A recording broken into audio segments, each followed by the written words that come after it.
Welcome to the Short Funk Podcast. I'm Tom Barbalet. Today I'd like to talk a little bit more associated with Noble Ape language. I've been reflecting on this rather heavily, taking the existing brain code and turning it into a programming language that is human readable.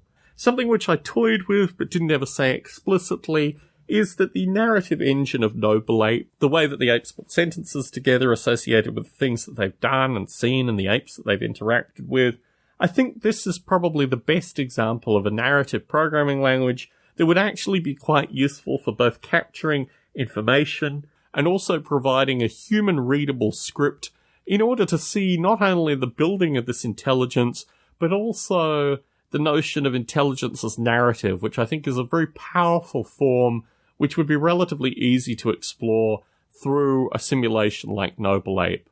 To this end, I want to systematize the language slightly, add some improvements, add some simplifications, and then start looking at how this thing can actively be programmed by the Noble Apes in order to provide a narrative not only of what they've done, but what they would like to do in the future, with the various allowances of time and various things. I mean, as anyone who writes lists or sets out goals knows, sometimes it's just impossible to achieve all those goals in a particular time frame. Some of those goals are just completely and utterly unachievable. But I also think in narrative form this is something which is intensely familiar to people and will easily be adapted and understood by a relatively novice programming audience, like a group of people that would just be receptive to this notion of narrative in the past, narrative in the future. And to this end, it's going to take a little bit of work to restructure Noble Ape around this, but I'm relatively confident that I'll be able to do it in a reasonable time frame.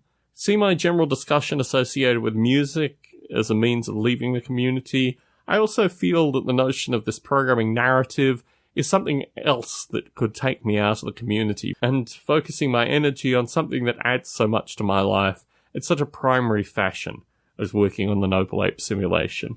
To this end, prepare yourself for future narratives associated with this particular topic as I make more explorations and dig a little bit deeper.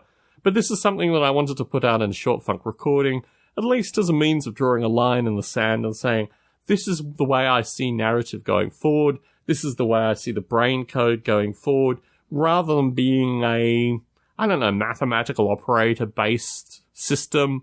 It will actually be more associated with times, events, the future, narrative concepts which are both easy to read and also easy to understand.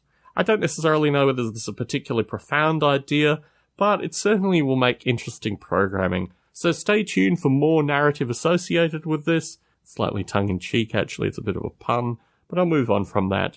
Tom Barbalet in San Jose, signing out.